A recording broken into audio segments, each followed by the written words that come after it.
ألوان من الحب. ألوان من الحب برنامج يخرجه لكم فايز حلاوة.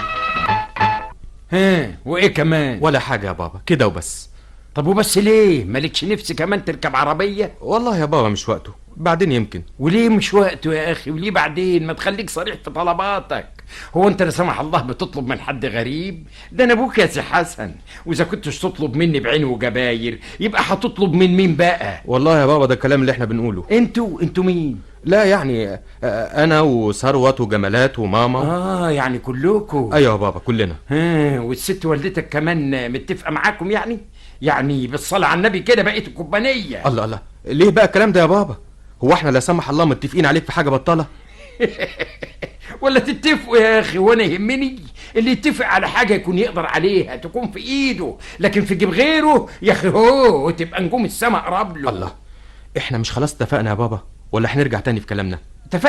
اتفقنا على ايه يا شاطر؟ على ان حضرتك هتدفع لي المهر وتديني 600 جنيه في ايدي عشان اتجوز سميرة. يعني كلهم كده يطلعوا كام؟ 600 جنيه بس يا بابا. بس؟ ايوه يا بابا. وليه بس يا اخي؟ ما تخليهم 700 يا واد. اما انت عليك جبله. الله، لزومه ايه الكلام ده بس يا بابا؟ لزومه انك بجح، عينك جامده، قليل الحياه. يا بابا انا ما غلطتش في حضرتك وبتكلم معاك بكل ادب. ادب؟ انه ادب ده يا شاطر؟ بقى بسلامتك جاي تاكل عقلي وتدحلب لي علشان تلهب مني 600 جنيه ومش عايزني اقول لك قليل الحياه؟ يا اخي ده انت 600 قليل حياه وقليل تربيه كمان. الله يسامحك يا بابا. طب يا اخويا الله يسامحني، عايز حاجه تاني بقى؟ لا يا بابا، هقول لك ايه تاني؟ طب اتفضل يا اخويا وريني عرض كتافك. طب يا بابا. مع السلامه. مع السلامه يا اخويا، انا راجل صاحب عايه، مانيش حمل المناهده دي كلها. سيبوني في حالي بقى، خلوني ارتاح. طب الله. طيب تصبح على خير. خير يا سيدي، مع السلامه. ال 600 جنيه قال ده اتجنن في عقله الواد ولا ايه؟ 600 جنيه فلوس؟ والله عال بيطلب مني انا فلوس. ليه؟ عشان ايه؟ بمناسبه ايه؟ عشان يتجوز قال. طب وانا مالي يا اخوي؟ ما يتجوز ولا يتطلق، انا شغلي ايه في كده؟ خلفة اخر زمن. انت لسه صاحي يا عماد؟ عماد ده هديه يا راجل، مال بلا امور تمثيل بقى. انت لحقت تنام يا راجل؟ ده الواد لسه يا دوبك طالع من عندك. انت هترد عليا ولا لا؟ دي بقى يا ست، نمت ايه غريبه يعني؟ مش عايزاني انام كمان يا ست عدلات؟ بقى عاجبك كده؟ الواد من ساعه ما طلع من عندك وهو نازل عياط. ما يعيط يا ستي ولا يتفلق، وانا ايش دخلني في كده؟ ايه ما هو انت السبب يا اخي. نعم. قلت ايه حضرتك؟ برضو انا السبب؟ كل حاجه انا السبب. امال يعني ايه؟ حد في الدنيا يعمل كده؟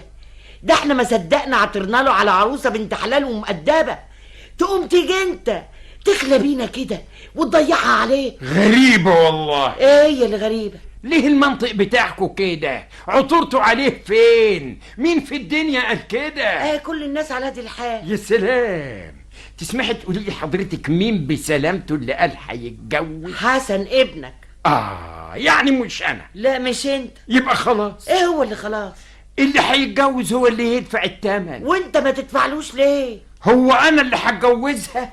ادفع ثمن حاجه ما تخصنيش؟ فاكهه مش هاكلها، ادفع فيها قرش ليه؟ بقى هو حسن مش ابنك؟ هو انا بنكر؟ ابني ونص. واللي يعيبه مش يعيبك؟ مين اللي قال كده؟ كل الناس بتقول كده. الناس. طب وانا مالي بقى؟ ما يقولوا الناس زي ما هم عايزين. هي الناس بتصرف عليا؟ لما اموت من الجوع هتبقى الناس تاكلني؟ لما اعيا الدكتور هيعالجني بلاش؟ الاجزاجي هيديني الدواء من غير فلوس؟ الجزار هيبعت لي خروف لوجه الله؟ هو ايه الكلام ده اللي ملوش لزوم؟ ايش دخل الدكتور والجزار والبقال في اللي احنا بنقوله؟ ما هم دول الناس اللي حضرتك بتقولي عليهم. دول الناس اللي بيخترعوا الاصول واللي مش اصول، واللي عيب واللي مش عيب، وبعدين احنا لازم نسمع كلامهم ونمشي عليه. زي الناس ما بتعمل لازم نعمل، وان ما عملتش تبقى مش اصول. خلاص يا ستي مش اصول. ها، في حاجة تانية؟ يا راجل يا راجل، والله ده حرام عليك. ابنك البكري تكسر نفسه بالشكل ده علشان 600 جنيه وانت عندك الميات متلتلة على بعضيها في الخزنة. ايوه يا اختي، قري عليهم قري، عندك الميات متلتلة في الخزنة. ايه هو انا سارقهم؟ لاقيهم في الشارع، مش وارثهم. والله اللي ما ورثوش احسن منك. احسن مني ليه بقى؟ هم اقل اسمهم ما عندهمش، انما يبقى عندك ومستمود بالشكل ده. يا اخي والله ده الفقراء متمتعين عننا. يا ستي يتمتعوا، هو انا حايشهم؟ ايه يعني احنا ملناش نفس؟ هو درس في الفلسفة؟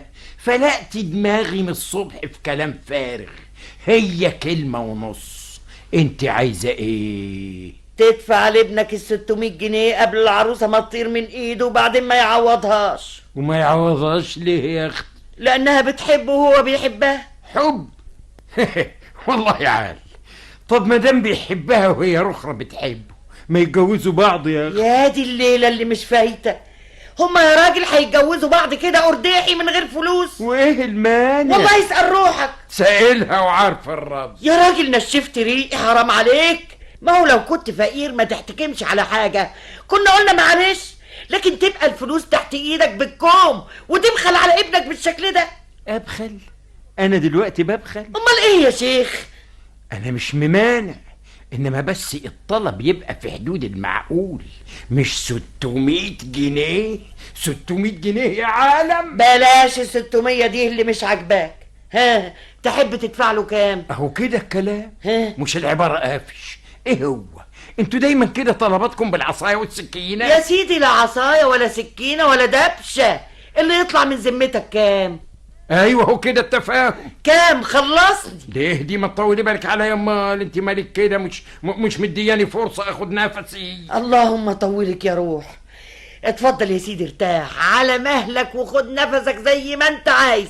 ها نيتك سمحت بكام؟ خلاص يا ستي، زي بعضه، ولو اني يعني مش مقتنع بالجوازة دي، انما زي بعضه. ها اديله يا ستي 20 جنيه. ايه مالك؟ حاجة قرصتك؟ روح يا شيخ، ربنا يجازيك، ربنا ما يحوجنا ليك ولا لفلوسك. طيب يا ست، الله يسامحك. ايه تسمحوا بقى؟ تسمحوا تسيبوني انام؟ محدش يجي تاني يقلقني يا عالم. لا حد جاي لك ولا حد فاتح باب اوضتك. اعوذ بالله. الجواز قال الحب. ما تزعلش يا حسن، وايه يعني؟ انا اذا كان عليا استناك بدل الشهر سنة وبدل السنة 10، وانت اعتمد على نفسك، وانا من ناحية وانت من ناحية، وبلاش حكاية والدك دي. بس يا سميرة لو كان فقير، لو كان ما حلتوش، ما كانش يهمني. ده عنده الفلوس بالكوم. وبيعمل بيهم ايه؟ ولا حاجة، اهو قافل عليهم في الخزنة، ما بيشممهمش الهوا حتى. إلهي يا شيخ يرزقه بفار يكون ابن حلال ويخلص له عليهم. يا خبر، للدرجة دي يا حسن بتحقد على ثروة أبوك؟ ثروة؟ ثروة إيه دي بقى يا ست سميرة؟ هي الفلوس بالشكل ده تبقى ثروة؟ دي عصاية المقش أفيد منها. على الأقل أهو الواحد ممكن يتعكز عليها، يضرب بيها، مش مال كده مكوم في الخزنة من غير فايدة. طيب مش يمكن والدك له فكرة في كده يا حسن؟ يا فندم، فكرة إيه بقى اللي هتكون عنده يا ست سميرة؟ لا يعني قصدي يكون شايلهم لوقت عوزة. وقت عوزة؟ ويعني الوقت اللي احنا فيه دلوقتي مش وقت عوزة؟ لا انت بتقول ان الجواز في رأيه مش ظرف قاهر. ايه يعني بقى الواحد لازم يعيا ولا يموت عشان حضرته يفتح الخزنة وينعم عليه ب5 جنيه ولا 7؟ على العموم انا مش من رأيي انك تعتمد عليه يا حسن. صحيح انك لسه متخرج جديد وما عندكش المبلغ اللي يكفي للجواز ومصاريفه، لكن احنا برضو نقدر بقدر الامكان نختصر في تكاليفنا. يا ستي هنختصر ازاي بس؟ ما احنا على يدك حاسبينها بالمليم والنكل. لا برضو يا حسن، احنا عملنا حساب حاجات كتير ممكن اننا نستغنى عنها. زي ايه كده يا ستي؟ ايدي على كتفي. خد عندك مثلا حكاية الفرح والحفلة والشربات والملبس والمغنى كل دي حاجات بلاش منها. بلاش منها ازاي بقى؟ ايه هنتجوز كده على السكيت؟ وماله يا اخي؟ وماله ازاي؟ يعني اصحابي وقرايبي وقرايبك والناس اللي تعرفنا دي كلها مش لازم نعزمهم في ليلة فرحنا؟ ايوه ممكن نعزمهم، لكن مش معنى كده اننا نورط نفسنا في المصاريف والتكاليف اللي كنا متفقين عليها. نقدر نكتفي باننا نقدم لهم كوباية شربات، وكان الله يحب المحسنين. محسنين ايه بقى؟ ده احنا في الحالة دي نبقى قرصانين ميتين على الدنيا. يا سيدي على رأي المثل الجودة من الموجود، ومدام العين بصيرة والإيد قصيرة. ايوه يبقى نستموت بقى ونكسف نفسنا قدام اللي يسوى واللي ما يسواش. والله يا ستي انا افضل اننا نكتب الكتاب عند المأذون عن اننا نعمل كده. ايه فرح سكيتي لا حته جاتوه ولا لقمه ولا حد يرقص ولا حتى حد يزعق يقول يا ليل. يا سيدي ولا تزعل نفسك، انا هجيب لك البيك اب وادور لهم اسطوانات تفضل تقول يا ليل ويا عين لما المعازيم يهجوا ويسيبوا الفرح. طيب وبالشكل ده يعني هنختصر قد ايه من المصاريف؟ مش اقل من 60-70 جنيه. برضه ما يعملوش حاجه. لا ما هو 50 من هنا و10 من هنا و5 من هناك، هتلاقي ان المطلوب مننا انخفض للنص. طب وليه بس التعب والارباطه دي كلها؟ مش كان اسهل واكرم لنا انه يدينا القرشين دول في ايدينا؟ هترجع تاني يا حسن؟ ما هو شوف، طول ما انت معتمد على مساعدة والدك ومتصور انك مش ممكن هتعمل بيت من غير فلوسه مفيش فايدة. معلش، على العموم انا برضه هتصرف. ما هو مش ممكن، مش معقول. ايه يعني هنرجع نطلب منه تاني بعد اللي عمله؟ لا انا هعرف ازاي اخد منه الفلوس. ايه هتسرقهم ولا ايه؟ لا لا لا لا لا، انا ليا طرق تانية، انا اعرف ازاي اتصرف. شوفي مين يا بت يا جمالات. حاضر يا بابا. مين يا بت؟ ده المعلم عاشور والقسطى معوض عاوزينك يا بابا. عاشور ايه ومعوض ايه اللي جايين يقرفوني على الصبح؟ ايه نهايته؟ خليهم يدخلوا يا بت. اتفضلوا اتفضلوا. كتر خيرك يا ست جمالات. اتفضل يا اسطى معوض. اتفضل. ايوه انا حاسبه لك انت تكلمه الاول. وش معنى يعني؟ الله ما انت عارفنا يا معلم، انا راجل عصبي وشراني، وكلمه مني وكلمه منه هتلاقيني قايم طابق في زمارة رقبته على طول. يا سلام. يعني انا اللي بارد. طيب يمين بالله انا ما تطلع زرابينا عليه لكن مسح به الارض. لا لا لا يا معلم عاشور، المسألة لازمها شوية سياسة. ها؟ يعني ايه؟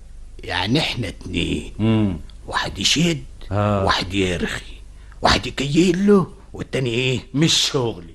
انا شخصيا هكيل له. شوف لك صرفه انت بقى. خلاص يا معلم ماشي كلامك، كيل له يا معلم. اهلا اهلا اهلا وسهلا. اهلا بيك يا اخويا. نعم. نعم الله عليك يا عم عماد، اهلا وسهلا. هي صورة ما تتكلم دغري يا فندم. ما تقول له معلم عاشور. يعني هي شغلة. اسمع بقى يا ابو حسن. ايوه يا عاشور. بقى الشهر ده احنا دخلنا المية والنور للدكان زي ما انت عارف. اديني عارف. والمية والنور لما دخلناهم الدكان اتكلفوا علينا فوق 20 جنيه. مش كتير والله. وبلطنا الدكان ورممنا الدكان وبيضنا الدكان زي ما انت عارف. عارف يا اخويا. لا طيب لما انت عارف امال مالك ملحوق على الاجره ليه؟ يا اخي الدنيا طارت. الله ايه جراب المسوجر اللي انت بعته لنا ده؟ ما تقراه يا اخي ولا تخلي حد يقراه لك وانت تعرف ايه هو. قريته وتقرا لي بدل المره 10 وعارف اللي فيه من قبل ما افتحه. جدع. وطيب لما انت عارف اللي فيه من قبل ما تفتحه ما دفعتش الاجره ليه ووفرت على نفسك الكلام والحديث ووفرت عليا انا اخر 5.5 بتوع البوص. يا عم ابو حسن يا عم ابو حسن، اصول التفاهم مش كده. الله لازم تاخد وتدي برضه ونتراضى بالاصول. اسمع يا راجل انت، انا لا عايز منك اصول ولا فصول. انت تقعد ساكت وتسيب عاشور يكلمني، مش هلاحق على 10. لو ماله يا عم ابو حسن، حقك على راسي من فوق. وماله، انا غلطان لك يا عم، انا غلطان لك يا عم ابو حسن. ده ايه يا اخويا ده؟ ما خلاص بقى. معوض. ايوه يا معلم. اجمد شويه بلاش العواقه. اكتر من كده يا معلم ما يستحملنيش.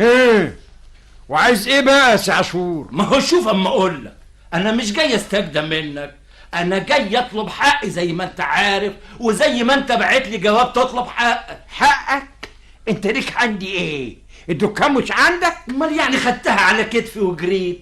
ما هي تحت اهي على ربعتها. خلاص يبقى تديني الاجره وانت تديني مصاريف الترميم والبياض. ايه يعني حضرتك رايح ترمم وتبيض وتدهن دكانتك احمر واخضر وانا ايه ذنبي؟ ما هو شوف يا ابو حسن، انا ما قلتلكش ادفع مصاريف الميه والنور، انما الترميم لازم تدفعه. وما دفعتوش يعني ما اديكش اجره بقى كده كده والنص كمان. الله.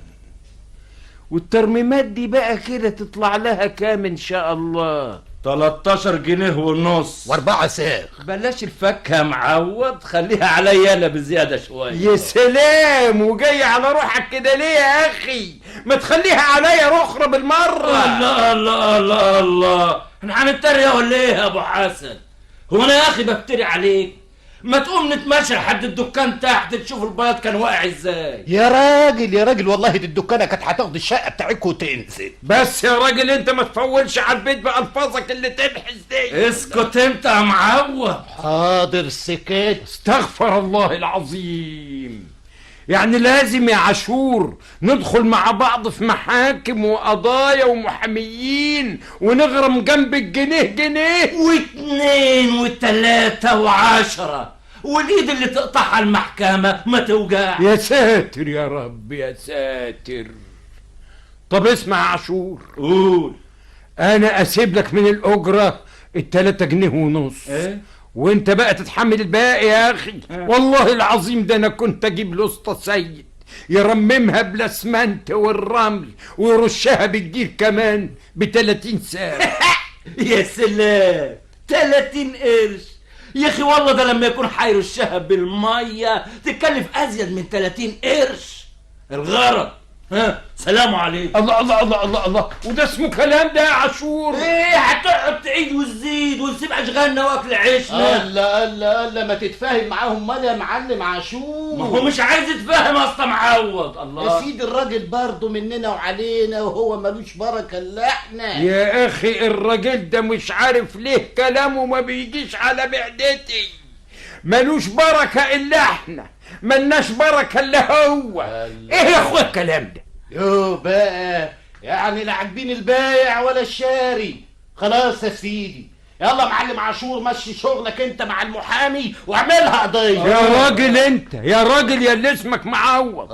انا قلت لك 50 مرة اسكت وسيبنا نتفاهم. ليه ما تقعدوا امال يا معلم عاشور؟ انا مستريح كده. طب يعني مش نتفاهم برضو بالذوق يا اخي؟ نتفاهم على ايه يا اخي؟ اذا كنت انت ما شفتش الدكان بقت شكلها ايه.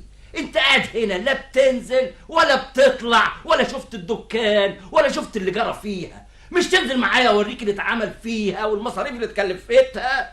طيب يا سيدي انزل معاك يا عاشور، انزل عشان خاطرك برضو، واجب عشان يبقى الكلام على نور. ايوه كده عليك نور.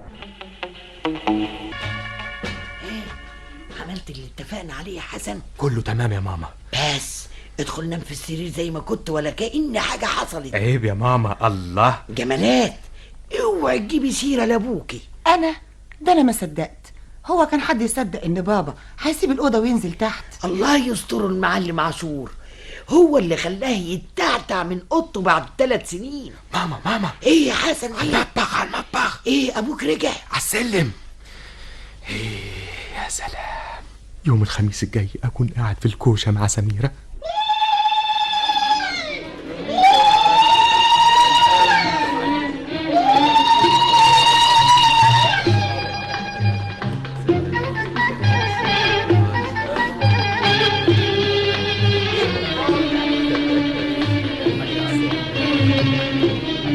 الف مبروك يا سي حسن. متشكر قوي اخويا، الله يبارك فيك يا ابو علي. الله يبارك فيك وعقبال الانجال. مبروك يا عروسه. متشكرة قوي. عقبال مدحت وفيفي. خلي بالك يا سميرة، بابا وصل. طيب. مبروك يا ولاد. الله يبارك فيك يا عمي. متشكر قوي يا بابا، متشكر. انما قول لي يا اخويا، ايوه يا بابا. ايه المصاريف دي كلها؟ دي حاجة تتكلف لها ولا 200 جنيه؟ 200؟ لا لا لا لا ابدا يا بابا ابدا. ده كله ما تكلفش 50 جنيه. ايه؟ اصل عم ابو سميرة باع فدان من ارضه وصمم انه يعمل فرح يليق بمقام العيلة. ياه، فدان. لا ده راجل مخمون في عقله صحيح. نهايته ربنا يتمم بخير يا ولاد. متشكر قوي يا بابا، متشكر.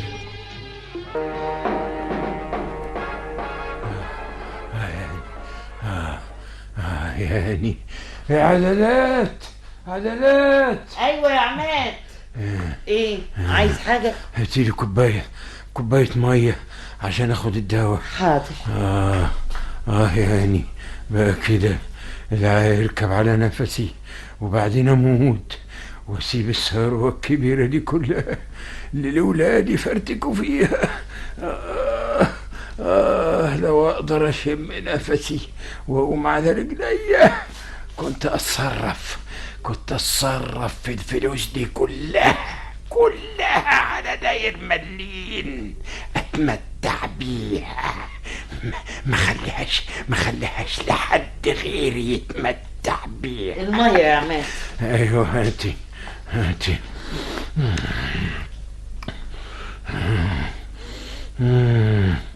واقفة ليه؟ مستنية لما اموت يعني؟ مش هموت بالعند فيكم، مش هموت. مش هتتمتعوا بفلوسي، هقوم هخف هصرفها هتمتع بيها. يا اخي انت حد قال لك انه عايز منك فلوس؟ احنا الحمد لله ربنا مالي عينينا، مش محتاجين لفلوسك. ايه مش محتاجين؟ ده كلام. انتوا مستنيين اللحظة اللي اخلص فيها علشان تنبسطوا، عشان تتبحبحوا. لكن ده بعدكم. انا قاعد على قلبكم راكب على نفسكم.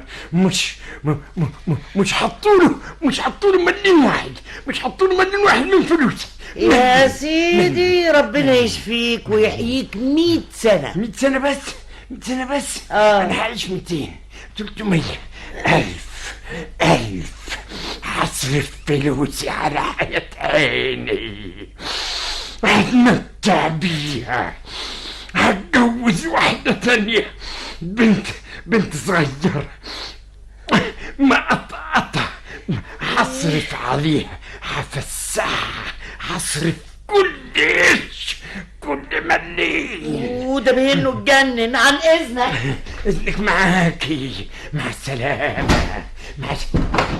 ايه عايزين ياخدوا فلوسي؟ عايزين يتمتعوا بيهم؟ ليه؟ هي فلوسي ولا فلوسهم؟ انا هقوم هاخد الفلوس كلها. بعد الشر عنك يا بابا. الشر بعيد قوي يا اخويا، بعيد قوي. ايه في حاجة تانية؟ وايه اللي انت عامله ده يا خبر؟ انت حرقت ايه يا راجل؟ حرقت ايه؟ ايه السياد ده؟ حرقت حاجة بتاعتك؟ حرقت فلوسي.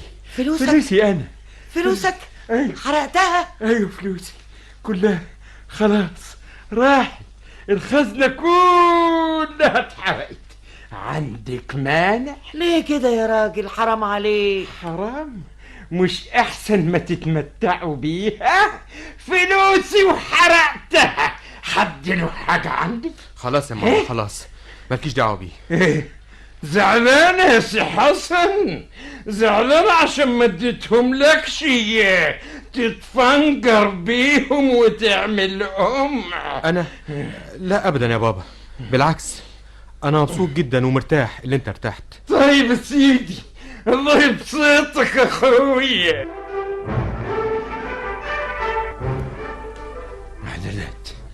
عدلات. ايوه يا عماد، عايز حاجة؟ ما معكش جنيه يا عدلات؟ جنيه؟ ليه؟ عايزه ليه؟ اصل عايز اكرر الدواء، عايز اجيب ازازة تانية، الدكتور قال لي كده. طب ما تشوف معاك انت ايه ما معكش جنيه؟ هو انا كان علمي، كنت فاكر اني هعيش لدلوقتي، انا كنت فاكر نفسي هموت خلاص. يا ريتني ما حرقت فلوسي، كنت قدرت استنفع بيهم النهارده. كده اعترفت بغلطتك يا عماد؟ اديني عارفها وساكت. طب اسمع يا عماد، انا برضو مش هعاملك بعملك، انا هحكي لك. لا يا ماما اسكت انت، انا اللي هحكي له. ايه هتحكي لي يا سي حسن؟ هتشفف هي؟ لا ابدا يا بابا، بالعكس انا هطمنك، فلوسك لسه موجوده زي ما هي، فلوسك ما اتحرقتش. ايه ما اتحرقتش ازاي؟ ده انا حارقها بايدي. ما تسمع كلام حسن امال يا اخي. اسمع ايه اذا كنت انا مولع في الفلوس بايدي؟ يا بابا الفلوس اللي انت حرقتها ما كانتش فلوس. ايه امال كانت ايه؟ كانت رزم ورق عادي جدا، انا قصيتها ولو انتهى زي الفلوس تمام. ها يعني استعمتوني؟ بالعكس يا بابا، احنا فتحنا عينيك وانقذنا ثروتك اللي كنت مذنبها في الخزنه وحارب نفسك منها. احنا جبنا لك الدواء وعالجناك وصرفنا عليك. صرفت علي من فلوسي؟ وحياة النبي لو كان عليك انت ما كنت صرفت مليين على دواء ولا عالجت نفسك. اصرخ كلام كتر خيركم، تسمحوا بقى تدوني بقية فلوسي؟ لا ده بعدك، فلوسك خلاص حسن فتح بيها مصنع وبقاله شهر شغال. مصنع؟ يعني صرفتوه؟ بالعكس يا بابا، بالعكس احنا انتفعنا بيهم ونفعنا غيرنا بيهم. وانا ما كنتش مستنفع بيهم، مش كانوا ثروة؟ يا بابا الفلوس اللي كانت عندك ما كانتش ثروة، ما كانش ليها اي فايدة، كانت مجرد ورق ملون مرصوص في الخزنة، ورق ملون زي اللي انت حرقته بالظبط. استمعتم إلى حلقة في برنامج ألوان من الحب، كتبها للإذاعة ويليام باسيلي. موسى عبد الحليم ساعد في الإخراج محمد عثمان. ألوان من الحب برنامج من إخراج